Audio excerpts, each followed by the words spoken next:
அனைவருக்கும் வணக்கம். இன்றைக்கி நம்ம இந்த வீடியோவில் என்ன பார்க்க போகிறோம் அப்படின்னா 2/2/2019 நடப்பு நிகழ்வுகள் பார்க்க போகிறோம். இந்த கொஸ்டினுக்குரிய பிடிஎஃப் லிங்க்கு கீழே டிஸ்கிரிப்ஷனில் கொடுத்துருக்கேன். ஸோ வேணுங்கிறவங்க டவுன்லோட் பண்ணி எழுதிக்கலாம். ஆன்சர் கீக்கு இந்த வீடியோ வச்சு செக் பண்ணிக்கலாம். இன்றைய நடப்பு நிகழ்வுகள் பார்க்குறதுக்கு முன்னால் நேற்றைய நடப்பு நிகழ்வுகள் ஒரு ரிவிஷன் பண்ணிடலாம். மத்திய அரசின் இடைக்கால பட்ஜெட் நாடாளுமன்றத்தில் பிப்ரவரி 1 தாக்கல் செய்யப்பட்டது. தமிழகத்தில் கால்நடைகள் பராமரிப்பிற்காக அம்மா ஆம்புலன்ஸ் திட்டம் விரைவில் தொடங்கப்பட உள்ளதாக கால்நடை பராமரிப்புத்துறை அமைச்சர் உடுமலை ராதாகிருஷ்ணன் தெரிவித்தார். மரம் வளர்த்து பராமரிக்கும் மாணவர்களுக்கு ஒரு பாடத்திற்கு 2 மதிப்பெண் வீதம் 6 பாடத்திற்கு 12 மதிப்பெண்கள் வழங்க முடிவு செய்யப்பட்டுள்ளதாக பள்ளி கல்வித்துறை அமைச்சர் செங்கோட்டையன் தெரிவித்துள்ளார். தமிழகத்தில் உள்ள மொத்த வாக்காளர்களின் எண்ணிக்கை 5.91 கோடி. அதிக வாக்காளர்களை கொண்ட தொகுதி சோழிங்கநல்லூர். 6,18,985 வாக்காளர்களை கொண்ட தொகுதி. குறைந்த வாக்காளர்களை கொண்ட தொகுதி துறைமுகம். 1,66,515 வாக்காளர்களை கொண்ட தொகுதி துறைமுகம். இந்தியாவின் பொருளாதார வளர்ச்சி நடப்பு நிதியாண்டில் 7.2% இருக்கும் என்று மத்திய புள்ளியியல் அலுவலகம் அறிவித்துள்ளது. இந்திய கடற்படைக்காக புதியதாக 6 நீர்மூழ்கி கப்பல்களை கட்டுவதற்காக பாதுகாப்புத்துறை அமைச்சகம் ஒப்புதல் அளித்துள்ளது. மாலத்தீவுக்கான புதிய இந்திய தூதராக சுஞ்சய் சுதீர் நியமிக்கப்பட்டுள்ளார். ஹியூமன் ஸ்பேஸ் ஃப்ளைட் சென்டர் பெங்களூரில் அமைக்கப்பட்டுள்ளது. The department of industrial policy and promotion என்ற பெயர் department for promotion of industry and internal trade என்று பெயர் மாற்றம் செய்யப்பட்டுள்ளது. கார்னவுட் பரிசு பியூஷ் கோயலுக்கு வழங்கப்பட்டுள்ளது. ஸ்மார்ட் வில்லேஜ் காம்பைன் என்ற திட்டத்திற்கு பஞ்சாப் மாநிலம் ஒப்புதல் அளித்துள்ளது. ஸோ இன்றைய நடப்பு நிகழ்வுகள் பார்க்கலாம். குடியரசு தின விழா அணிவகுப்பு முகாமில் முதல் பரிசு பெற்ற மாநிலம் எது? குடியரசு தின விழா அணிவகுப்பு முகாமில் முதல் பரிசு பெற்ற மாநிலம் எது? தமிழ்நாடு. ஸோ தமிழ்நாடு என்சிசிக்கு தான் இந்த குடியரசு தின விழா அணிவகுப்பு முகாமில் முதல் பரிசு கிடைச்சிருக்குது. விவசாயிகளின் வங்கி கணக்கில் ஆண்டுக்கு எவ்வளவு தொகை செலுத்தப்படும் என்று மத்திய நிதியமைச்சர் பியூஷ் கோயல் பட்ஜெட் தாக்கல் செய்தார். ஸோ விவசாயிகளின் வங்கி கணக்கில் ஆண்டுக்கு எவ்வளவு தொகை செலுத்தப்படும் என்று மத்திய நிதியமைச்சர் பியூஷ் கோயல் பட்ஜெட் தாக்கல் செய்தார். 6,000. ஸோ 6,000 ரூபாய் ஆண்டுக்கு விவசாயிகளோட வங்கி கணக்கில் செலுத்தப்படும் அப்படின்னு சொல்லிட்டு மத்திய நிதி அமைச்சர் பியூஷ் கோயல் பட்ஜெட் தாக்கல் செஞ்சிருக்காரு. ஸோ பட்ஜெட் தாக்கல் பண்ணியிருக்காங்க. இது ரொம்ப ரொம்ப முக்கியமான ஒன்று. நிறைய இருக்குது பட்ஜெட்டில். ஸோ பட்ஜெட்டுக்குன்னு தனியாக ஒரு வீடியோ போடுறேன். அரசு பள்ளிகளில் ரோபோ மூலம் பாடம் கற்பிக்கும் முறை செயல்படுத்த உள்ள மாநிலம் எது? ஸோ அரசு பள்ளிகளில் ரோபோ மூலம் பாடம் கற்பிக்கும் முறை செயல்படுத்த உள்ள மாநிலம் எது? தமிழ்நாடு. ஸோ தமிழ்நாட்டில் தான் இந்த அரசு பள்ளிகளில் குழந்தைகளின் திறனை வளர்க்க ரோபோ மூலமாக பாடம் கற்பிக்கும் முறை விரைவில் அமல்படுத்தப்பட உள்ளதா பள்ளி கல்வித்துறை அமைச்சராக இருக்கிற KA செங்கோட்டையன் தெரிவிச்சிருக்கிறாங்க.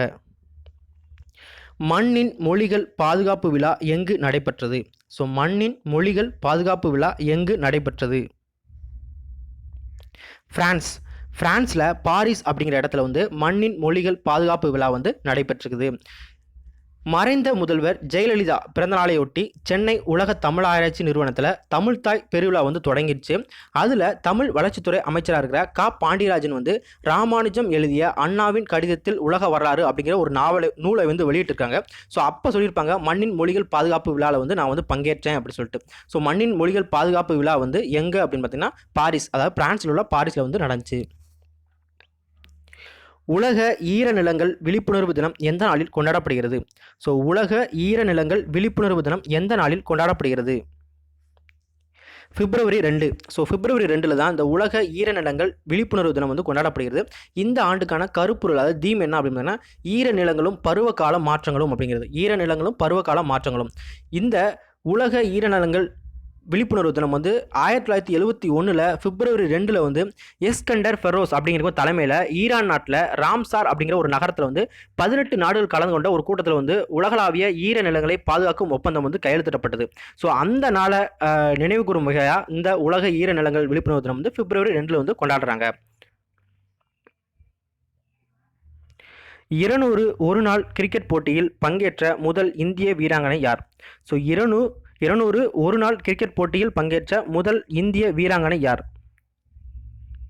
மித்தாலி ராஜ். ஸோ மித்தாலி ராஜ் தான் இந்த 200 ஒரு நாள் அதாவது 50 ஓவர் கிரிக்கெட் போட்டிகளில் பங்கேற்ற முதல் கிரிக்கெட் வீராங்கனை அப்படிங்கிற சாதனையை வந்து படைச்சிருக்கிறாங்க. இவங்க வந்து இந்திய மகளிர் கிரிக்கெட் அணியின் கேப்டனாக இருக்கிறாங்க.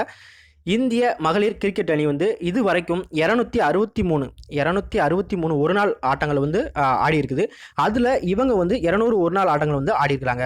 இவங்க வந்து பார்த்திங்க அப்படின்னா 1999 அயர்லாந்துக்கு எதிரான ஒரு கிரிக்கெட் போட்டியில் தான் மித்தாலி ராஜ் வந்து ஃபஸ்ட்டு 16 வயசில் இன்ட்ரடியூஸ் ஆகியிருக்காங்க. ஓகேங்களா, முதலாக வந்து அறிமுகம் ஆகியிருக்காங்க. அதே மாதிரி ஒரு நாள் ஆட்டங்கள் வந்து அதிக ரன்கள் குவித்த வீராங்கனை அப்படிங்கிற ஒரு சாதனையும் இவங்க வந்து படிச்சிருக்காங்க. இவங்க இது வரைக்கும் 6622 ரன்கள் வந்து அடிச்சிருக்காங்க ஒரு நாள் போட்டிகள். ஓகேங்களா, இவங்களோட வயசு இப்போ எவ்வளோ அப்படின்னா 36. ஆசிய கோப்பை கால்பந்து போட்டியில் வென்ற நாடு எது? ஸோ ஆசிய கோப்பை கால்பந்து போட்டியில் வென்ற நாடு எது? கத்தார். ஸோ கத்தார் அணி தான் இந்த ஆசிய கோப்பை கால்பந்து போட்டியில் சாம்பியன் பட்டம் வென்றிருக்காங்க. ஆசிய கோப்பை கால்பந்து போட்டி வந்து எங்கே நடந்துச்சு அப்படின்னா அபுதாபியில் நடந்துச்சு. ஓகேங்களா, 4 முறை சாம்பியனாக இருந்த ஜப்பானை வந்து இவங்க வந்து வீழ்த்திருக்காங்க கத்தார் அணி. ஓகேங்களா, இதில் அதிக கோல் அடித்த வீரர் யார் அப்படின்னா அல் மோயஸ் அலி அப்படிங்கிற கத்தார் நாட்டை சேர்ந்த ஒரு வீரர். ஓகேங்களா, அதே மாதிரி 2022 உலகக்கோப்பை கால்பந்து நடைபெற உள்ள இடம் எது அப்படின்னா கத்தார். ஹீரோ தங்கக்கோப்பை மகளிர் கால்பந்து போட்டி எங்கு நடைபெற உள்ளது? ஸோ ஹீரோ தங்கக்கோப்பை மகளிர் கால்பந்து போட்டி எங்கு நடைபெற உள்ளது?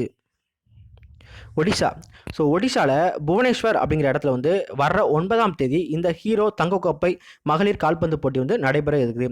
இது வந்து 4 நாடுகள் வந்து இதில் வந்து பங்கேற்பாங்க. இந்தியா, ஈரான், மியான்மர், நேபாளம். இந்தியா, ஈரான், மியான்மர், நேபாளம். ஓகேங்களா, அதாவது இந்திய கால்பந்து கூட்டமைப்பு மற்றும் ஒடிசா மாநில அரசு இணைந்து இந்த ஹீரோ தங்கக்கோப்பை மகளிர் கால்பந்து போட்டி வந்து நடத்துகிறாங்க. எந்த நாட்டில் இஸ்லாமிய புரட்சியின் 40வது ஆண்டு தினம் கொண்டாடப்படுகிறது? ஸோ எந்த நாட்டில் இஸ்லாமிய புரட்சியின் 40வது ஆண்டு தினம் கொண்டாடப்படுகிறது? ஈரான். ஸோ ஈரான் நாட்டில் தான் இந்த இஸ்லாமிய புரட்சியோட 40வது ஆண்டு தினம் வந்து கொண்டாடப்படுகிறது. ஈரான் நாட்டில் வந்து மதகுரு அப்துல்லா கோமேனி அப்படிங்கிற தலைமையிலான இஸ்லாமிய புரட்சி வந்து எப்போ நடந்துச்சு அப்படின்னு பார்த்தீங்கன்னா ஒரு 40 வருடத்துக்கு முன்னால் வந்து நடைபெற்றுச்சு. அப்போ என்ன, அதாவது 1979 பிப்ரவரி 11 வந்து நடைபெற்றுச்சு. ஓகேங்களா, கரெக்டாக 1979 பிப்ரவரி 11 வந்து நடைபெற்றுச்சு. ஸோ அந்த புரட்சியின் காரணமாக அங்கே வந்து ஒரு 2500 ஆண்டுகால மன்னராட்சி வந்து அங்கே வந்து முடிவுக்கு வந்தது. ஓகேங்களா, பெஹலவி அப்படிங்கிற ஒரு வம்சத்தினர் வந்து மன்னராட்சி பண்ணியிருக்காங்க. அவங்களோட மன்னராட்சி வந்து வீழ்த்தப்பட்டது அப்படின்னு சொல்லலாம். ஓகேங்களா, ஸோ அந்த நாளை வந்து நினைவு கூறும் விதமாக இந்த ஆண்டுதோறும் வந்து பார்த்திங்கன்னா பிப்ரவரி 1 தொடங்கி 10 நாட்களுக்கு இந்த புரட்சி தினம் வந்து கொண்டாடப்பட்டு வருகிறது அப்படின்னு சொல்கிறாங்க. தலைநகர், அந்த ஈரான் நாட்டோட தலைநகர் என்ன அப்படின்னா டெஹ்ரான் அப்படிங்கிற ஒரு இடம். அந்த இடத்துல இந்த நினைவு தினம் வந்து கொண்டாடப்பட்டு வருகிறது. அதாவது அப் டு பிப்ரவரி 11 வரைக்கும் இதை வந்து கொண்டாடுவாங்க. ஓகேங்களா, இளையராஜா 75 விழா எங்கு நடைபெறுகிறது? ஸோ இளையராஜா 75 விழா எங்கு நடைபெறுகிறது? சென்னையில் தான் இந்த தமிழ் திரைப்பட தயாரிப்பாளர் சங்கம் சார்பில் இளையராஜா 75 அவரோட பிறந்தநாளை முன்னிட்டு இந்த இளையராஜா 75 அப்படிங்கிற ஒரு பிரம்மாண்ட விழா வந்து கொண்டாடுறாங்க. சென்னையில் நந்தனம் YMCA மைதானத்தில் வந்து பிப்ரவரி 2. ஸோ பிப்ரவரி 2 ஓகேங்களா, நேற்று வந்து தொடங்கியிருக்குது. இது யார் தொடங்கி வச்சாங்க அப்படின்னா ஆளுநர் பன்வாரிலால் புரோஹித் வந்து தொடங்கி வச்சிருக்காங்க. 12வது ஏரோ இந்தியா கண்காட்சி எங்கு நடைபெற உள்ளது? ஸோ 12வது ஏரோ இந்தியா கண்காட்சி எங்கு நடைபெற உள்ளது? பெங்களூர். ஸோ பெங்களூரில் தான் இந்த 12வது ஏரோ இந்தியா கண்காட்சி வந்து நடைபெற இருக்குது. எப்போ நடைபெற போகுது அப்படின்னா பிப்ரவரி 20லேருந்து 24 வரைக்கும் நடைபெற போகுது. கொலம்பியாவுக்கான புதிய இந்திய தூதராக நியமிக்கப்பட்டுள்ளவர் யார்? ஸோ கொலம்பியாவுக்கான புதிய இந்திய தூதராக நியமிக்கப்பட்டுள்ளவர் யார் அப்படின்னு பார்த்தீங்கன்னா சஞ்சீவ் ரஞ்சன். ஸோ சஞ்சீவ் ரஞ்சன் தான் இந்த கொலம்பியாவுக்கான அல்லது கொலம்பிய குடியரசுக்கான புதிய இந்திய தூதராக வந்து நியமிக்கப்பட்டிருக்கிறாங்க. சமீபத்தில் பன்றி இறக்குமதிக்கு தடை விதித்துள்ள மாநிலம் எது?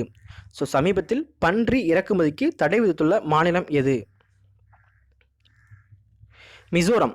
ஸோ மிசோரத்தில் தான் இந்த பன்றி இறக்குமதிக்கு வந்து தடை வச்சிருக்காங்க. எதுக்காக அப்படின்னு பார்த்தீங்கன்னா இந்த பன்றி மூலமாக ஸ்வைன் ஃப்ளூ வருது இல்லையா, ஸோ அதை கட்டுப்படுத்தணும் அப்படிங்கிறதுக்காகத்தான் இந்த பன்றி இறக்குமதிக்கு வந்து தடை வச்சிருக்கிறாங்க.